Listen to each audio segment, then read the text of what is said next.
Hello, I'm Raider Pilot Steve, and this is my review of the Abingdon Air Country Show 2025, which takes place at Dalton Barracks, formerly RAF Abingdon.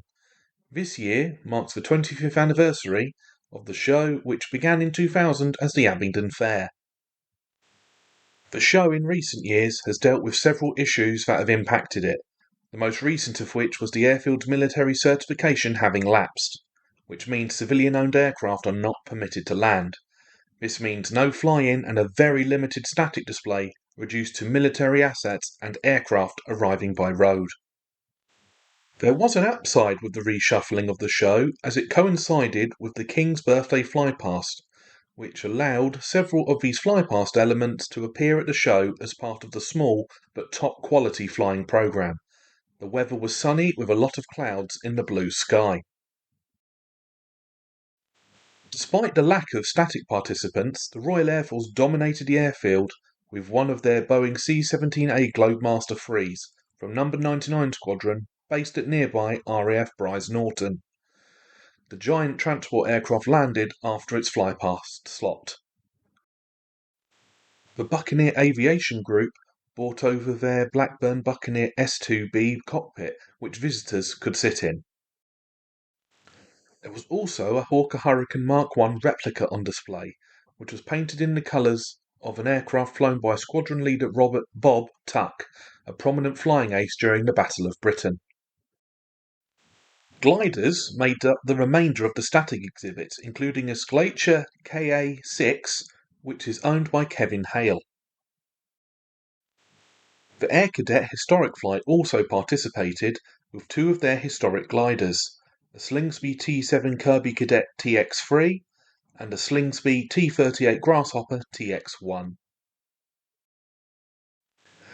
The display was opened by a special flypast consisting of a total of 4 Boeing Chinook HC-6As, which flew low and slow along the main runway as they made their way to London for the King's birthday flypast. The transport helicopters were part of No. 18 and No. 27 squadrons based at RAF Odium.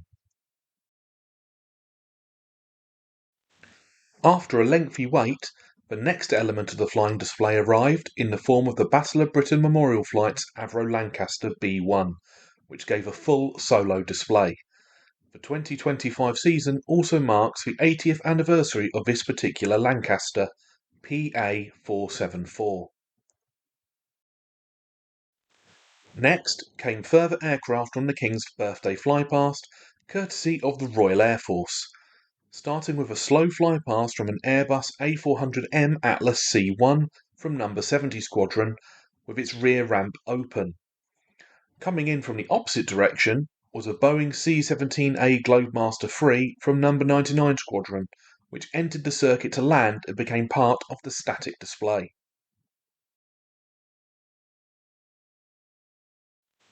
The Royal Air Force contributions continued with the Grob Tutor T1, flown by Flight Lieutenant Bob Hughes, who performed an excellent display of low aerobatics despite a strong crosswind. The last Royal Air Force performance of the show was the Royal Air Force Falcons parachute display team, who dropped in and despite the wind were able to land onto the drop zone very precisely. The team was actually founded at then RAF Abingdon in 1961 as the Big Six, before making their debut at that year's Farnborough Air Show. The remaining performances were all from civilian operators, and began with the CCF T6H Harvard Mark IV from the Navy Wing's Heritage Flight, which performed an excellent aerobatic routine. Next came more aerobatics in the form of the strikingly painted Jubilee Pitts, a Pitts S1E Special flown by its owner Ian Smith. The penultimate display was the incredible Boeing B-17G Flying Fortress Sally B from B-17 Preservation Limited at Duxford. The iconic American bomber performed a graceful routine in the cloudy skies. This season marks not only 50 years since Sally B arrived in the UK, but also her 80th birthday.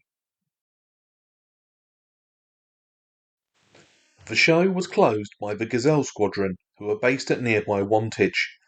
The team brought a pair of Westland Gazelle helicopters, including a HT Mark II in blue and white flight test colours and a HT Mark III in No. 7 Squadron RAF colours.